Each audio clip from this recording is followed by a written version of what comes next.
Now, the Saudis then abandoned that story and suggested that the killing may have been premeditated, which was obvious from the start, especially as it now appears the killers had the laziest of strategies to convince people that Khashoggi had left the consulate safely. CNN aired what appears to be surveillance video, described to them by a Turkish source as one of the key suspects dressed in Khashoggi's clothes, even apparently a fake beard. Oh, come on, that is pathetic. For a start, Khashoggi is bald and the body double has a full head of hair. If you're picking a body double for someone, you better make sure they look exactly like that person. That is why my body double is this owl. The resemblance is uncanny. You can't even tell which one is the real owl. So tonight, let's take a look at America's relationship with Saudi Arabia, because we have a long and morally compromised history. In short, in very short, for decades, we have had a relationship based on strategic interests, not shared values. They have oil, we need it. They opposed Iran, and so did we. And for those and other reasons, US presidents have, to varying degrees, been willing to pander to Saudi Arabia. And in doing so, we've conveniently turned a blind eye to a lot of things, from human rights abuses to the Saudi leadership's role in funding religious extremism, even while partnering with us to fight it. And it's also worth knowing that while Pirro said that nonsense phrase like it was the first time, she's been trying to make it a thing for months now, because here she is back in June. They're not real Democrats. They're demon rats. That's what I said, demon rats. Janine, stop trying to make demon rats happen. But look, now, part of the concern here is that Kavanaugh could be on the court for decades because it's a lifetime appointment. And this might be a good time to ask why that is the case, because it's extremely unusual.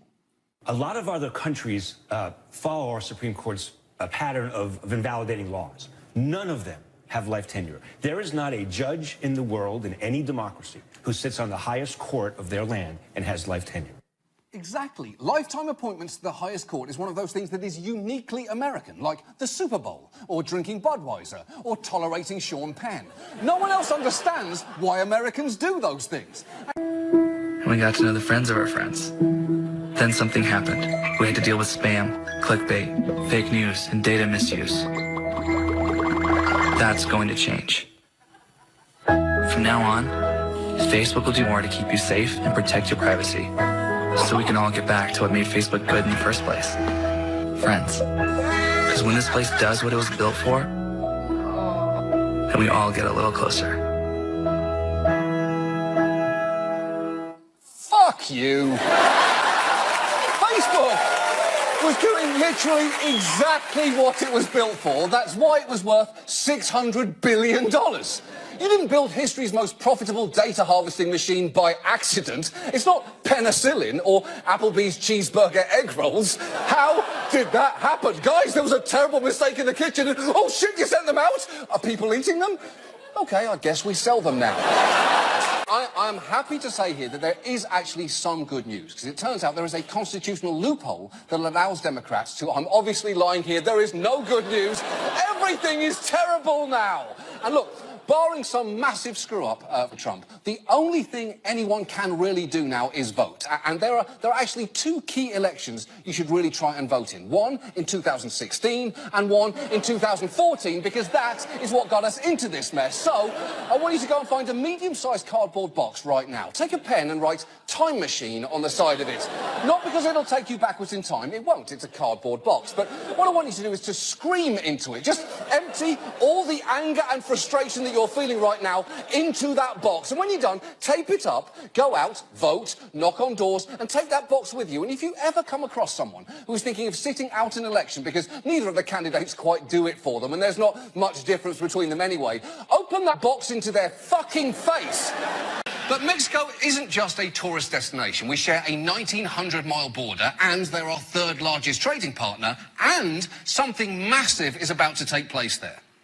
It's going to be the biggest election in Mexican history, with positions up for grabs from Mexico City mayor to congressional seats to the top job itself.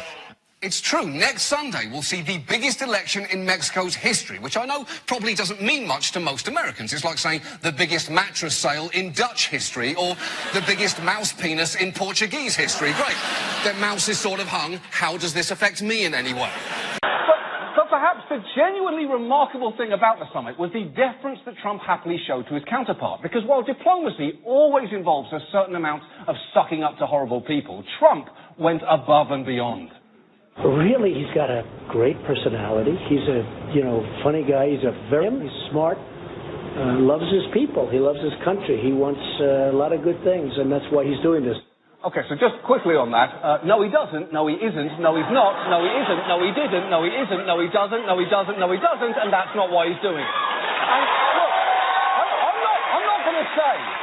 His friends, his family, even his wife thought he was dead.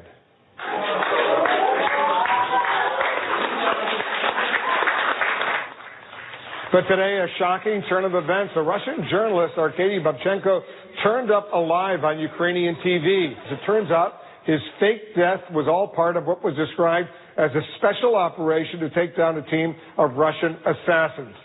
It's true. Babchenko faked his death to bring down a team of Russian assassins, which sounds less like a legitimate news story than the plot of a spy thriller called Your Dad Would Really Love This Book. Sense of just how badly Bolton screwed up here, Trump actually walked his comments back. Yes, Donald Trump, a man who would double down on a fucking typo, went on TV and said this. Well, the Libyan model isn't a model that we have at all when we're thinking of North Korea. Now, that is the President of the United States directly contradicting one of his top advisors, a man who, incidentally, was standing in the room the whole time. And look, John Bolton, how can I put this to you, what you did, in terms that you might understand? Your decision to say the words, the Libya model, may have put your time in the White House on the path of the Scaramucci model. A model which means you shoot your mouth off, get fired quickly, and end up posing for photos in front of a frozen yogurt shop with which you share a dumb nickname. Now, rehab is a place where people... Now, selling access is a serious allegation, and there is a lot that we still don't know here. What we can say is, shortly after Trump was elected, Michael Cohen suddenly started making a lot of money. It was apparently funneled through a shell company that he created called Essential Consultants, a company for which there is no logo, and even the name arouses suspicion. For starters, this company involves Cohen, who is absolutely not essential. He's also not a consultant. Plus, there's only one of him, so even the S in the company name is a big, dumb lie. He wasn't just being provocative there. He means it. 2 years later, Pence wrote an editorial attacking the Disney film Mulan for showing a woman in combat, concluding women in military, bad idea. And if you're thinking, well, come on, he grew up in the 1950s, it's just a generational thing. No, he didn't. He's 58 years old. Pence is 3 months younger than Flavor fucking Flav. He has no excuse there. And concerns technology, the thing that will eventually make television so high def I will no longer be allowed to appear on it. And I want to approach this subject carefully because discussions of any new technology tend to age very badly, as this news report from less than 5 years ago shows. The first users of Google Glasses surely will not be the last. I think it'll end up changing our lifestyles, changing the way we interact with each other. And just changing the gesture. Instead of this, it will be that. Yeah, it wasn't, though. It was not that, because for some reason people didn't mind doing this with their hands if the alternative was wearing a stupid robot on their face all day. But the boycott train hit a bit of a snag when it ran into one of the NRA's lesser-known side ventures. One group that hasn't been swayed yet, big tech companies like Apple, Amazon, and Roku. You see, these companies' streaming services still offer access to NRA TV, the gun lobby group's free online channel focused on pro-gun content. Okay, so that is an uncomfortable situation for Apple and Amazon, but it's a fucking miracle for Roku. Harry, get in here! Someone just called us a big tech company! They said, like Amazon and Apple, it's happening, Harry! It's happening! And the frightening thing is, not all Italian voters are concerned by Salvini. One told the New York Times, I like him because he puts Italians first, and I guess he's a fascist too, what can you do? To which the obvious answer is, don't vote for him, that's literally the only thing you should do. And if you're thinking at this point, wait, I think I know someone who might really hit it off with this guy, well, don't worry, of course they've met. Of course they have. Oh, I'm sorry, you thought maybe Trump would not pop up in this story? Think again. He is truly the Forrest Gump of human misery. Now, their president, the legendarily corrupt Jacob Zuma, stepped down on Wednesday following years of scandal. So will they miss him there? Well, just listen to what happened when his very name was mentioned by a successor and watch the sign language interpreter in the corner really read the room. I also wish to extend a word of gratitude to former President Jacob Zuma.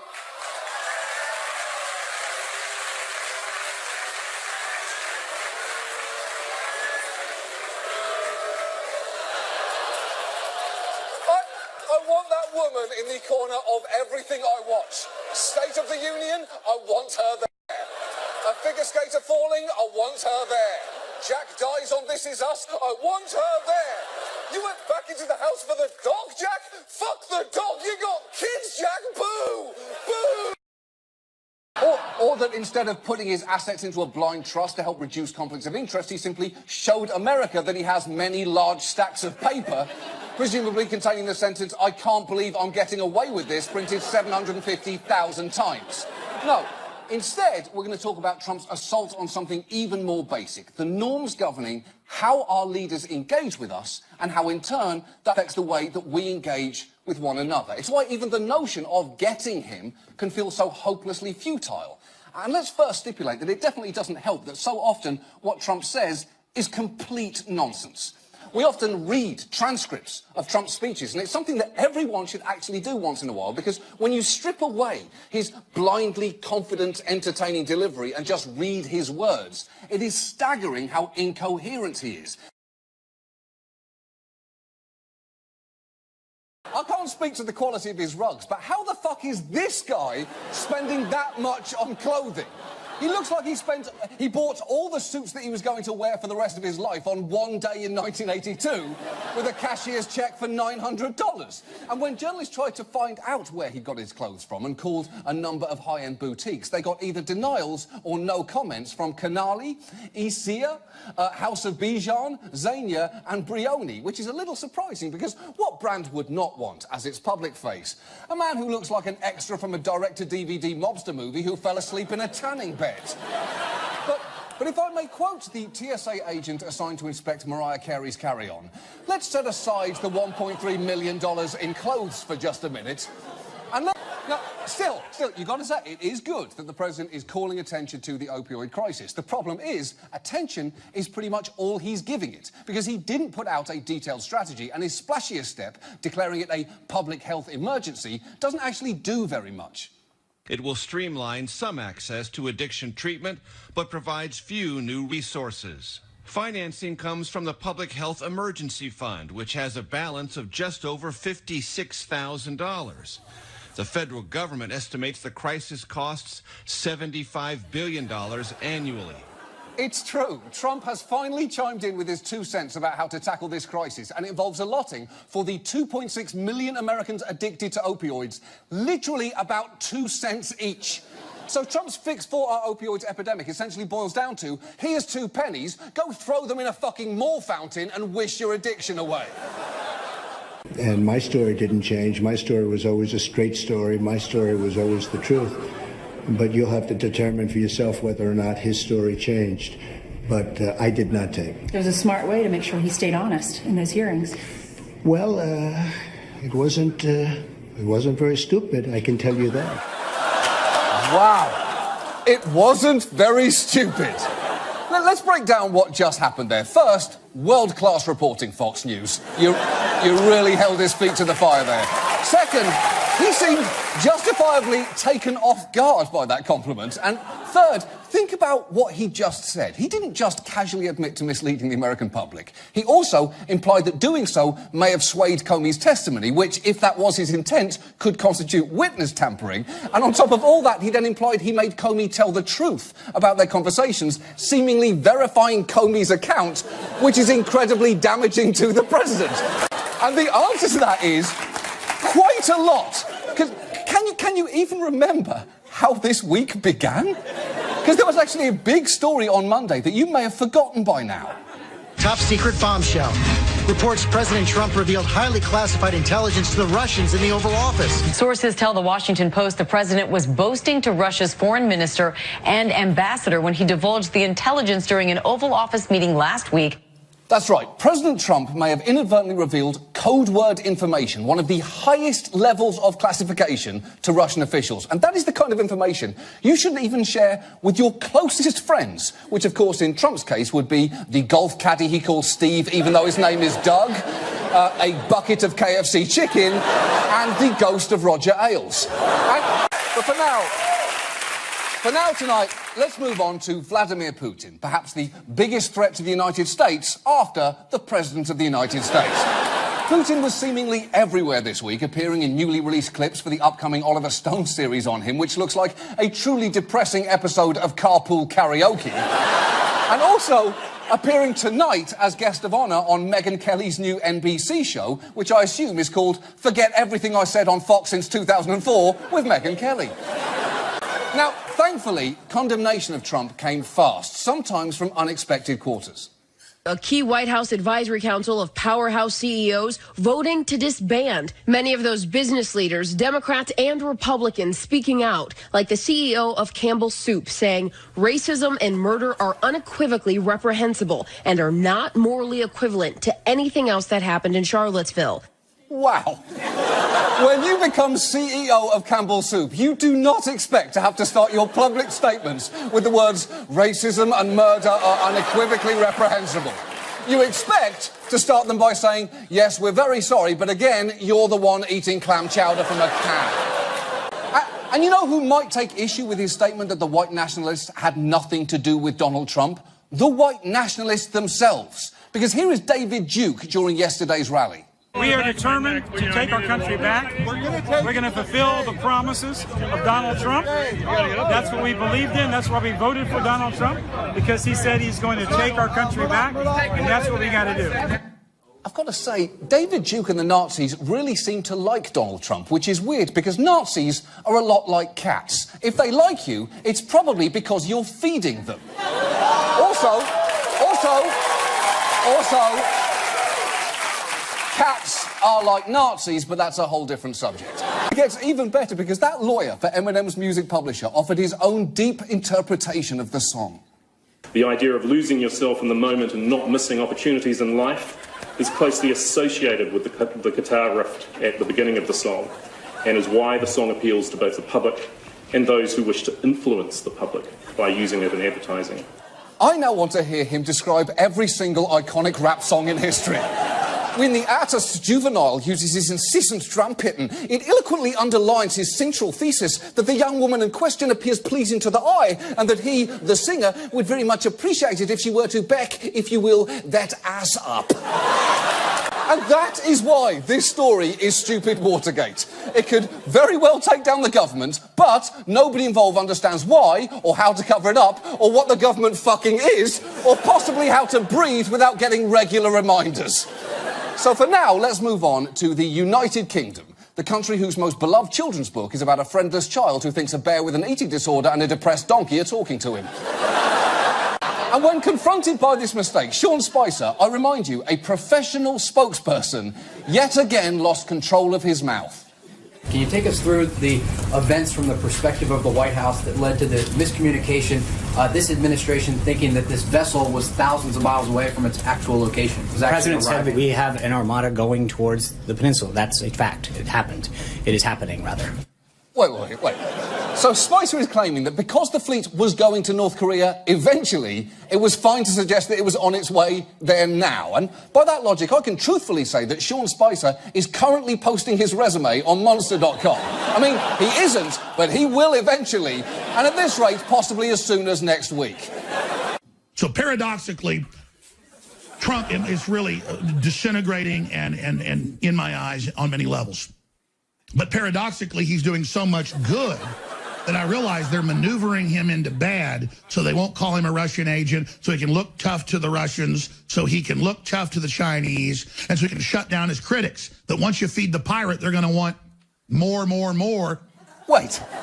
Once you feed the pirate, they're going to want more. not only is all of that crazy, that is not even a phrase. I'm against these strikes because you know what they say, if you want to skin a ferret, you better bring your dancing shoes. And I mean it. Once you start washing an alligator, paradoxically, you don't stop till it's dry. I was sitting at the table, we had finished dinner, we're now having dessert, and we had the most beautiful piece of chocolate cake that you've ever seen, and President Xi was enjoying it. And I was given the message from the generals that the ships are locked and loaded. What do you do? And we made a determination to do it. Only Donald Trump could use a conversation about missile strikes in the Middle East to advertise the cake at Mar-a-Lago. Which, by the way, you might want to think twice about trying, given that just this week it was reported the club's kitchen was cited for 13 health code violations for, among other things, fish that had not undergone proper parasite destruction and storing ham at 57 degrees. Because nothing says upscale dining like lukewarm ham with a side of tapeworm. And that's the thing here. It's not that all forensic science is bad, because it's not. But too often, its reliability is dangerously overstated. And one sign of that is that forensic experts in court are often nudged to use one very convincing phrase. To a reasonable degree of scientific certainty. To a reasonable degree of scientific certainty. To a reasonable degree of scientific certainty. Within a reasonable scientific certainty. To a reasonable degree of scientific certainty. Are you able to say that within a reasonable degree of scientific certainty? Yes. And here's the thing, that phrase does have a persuasive ring to it. Unfortunately, as that presidential counsel pointed out, it has no generally accepted meaning in science. It's one of those terms like basic or trill that has no commonly understood definition. Am I trill? Is that good or bad? I mean, I do feel trill, so I'm guessing it's awful. And it wasn't just Germany dragged into Trump's wiretapping mess, because his press secretary and special guest on the Gilmore Girls reboot, Melissa McCarthy, suddenly brought a British spy agency into it too. Sean Spicer, the president's press secretary, has backed claims that GCHQ was involved in tapping phones for Barack Obama. He didn't use the NSA, he didn't use the CIA, he didn't use the FBI, and he didn't use the Department of Justice. He used GCHQ. Wow. Now, that is going to piss off the British, and you do not want to piss off the British, because if you do, we will say, oh dear, shake our heads, swallow the anger, and carry it around until we die. So for now, let's move on to President Trump, the silver lining for anyone who died in 2015. He spent his week continuing efforts to sabotage Obama-era policies, beginning with the Affordable Care Act. First, he signed an executive order intended to make it easier for people to buy cheaper, shittier healthcare plans, which, based on his signature, he did by putting a pen in his mouth and having a seizure. The president was using that as an adjective. It's happening with precision. OK, Mel, but presidents really need to be precise with language. When you're the commander-in-chief, the term military operation has consequences. It's not just a meaningless word you can throw around like consultant or superfood. But please don't think that Trump just went after immigrants this week, because he targeted children too. Schools and students are facing uncertainty today after the Trump administration withdrew federal guidance on transgender bathroom use in public schools. Yes, it seems one by one Trump is delivering on his promise to make entire subsets of the American citizenry concerned about their safety and well-being again. Hashtag Masota Cat Soba. And it kept going, because the White House spent the week emitting a series of confusing and contradictory explanations, claiming that Trump was following the recommendation of his Deputy Attorney General Rod Rosenstein, who had barely been in office 2 weeks, and that he was acting on behalf of a demoralized FBI, neither of which seemed entirely plausible. And Trump blew up the whole narrative anyway on Thursday when he sat down with Lester Holt and undid 2 days of damage control in just a few sentences. Monday, you met with the Deputy Attorney General Rod Rosenstein. Right. Did you ask for a recommendation? What I did is I was going to fire Comey. My decision. It was not... You had made the decision before they came in the room. I was going to fire Comey. Now, think about what just happened there. Trump is so desperate to appear dominant, he will rush to take the credit for anything, no matter how bad it is. And you can sort of tell that Sessions knew he'd fucked up, because watch his expression immediately afterward. I didn't not have communications with the Russians, and I'm unable to comment on it. Very well. Without divulging sensitive... He looked right at the camera. He looks like he's about to loosen his collar and audibly say the word gulp. Hearing on the health care proposal? Will we? Yes. I think we've already had one, but... No, I mean on the proposal that you're planning to bring to the floor of the Senate for a vote. Will there be a hearing? Will you? Huh? Democrats have been invited to participate in this process, and we are open to ideas and suggestions. Well, I don't know that there's going to be another hearing, but we've invited you to participate. Oh, that is pathetic. He really should not have lines fed to him when he already looks like a, Ventriloquist dummy of Mike Pence, you fucking idiot. A ventriloquist dummy of Mike Pence, you fucking idiot. Thank you, Julia. Thank you very much. Did take notes because some of his encounters with the president got pretty weird, like the infamous dinner where Trump allegedly asked for his loyalty. How unusual is it to have a one-on-one dinner with the president? Did that strike you as odd? Yeah, so much so that I assumed there would be others, that he couldn't possibly be having dinner with me alone.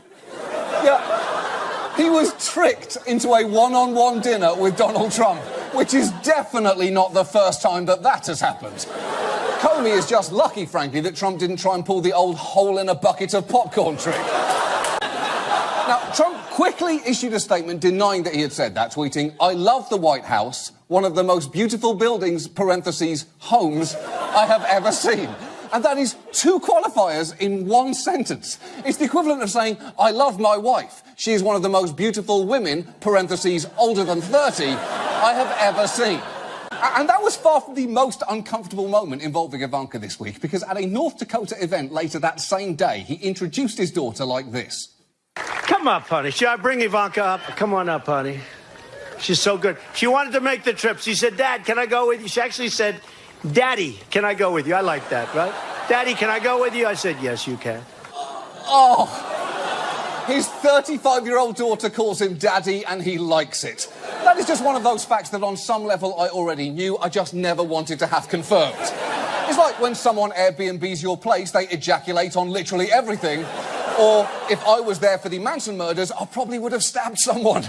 I'm not good with peer pressure. It would have been so weird if I was the only one not stabbing. I'd have probably had a quick stab.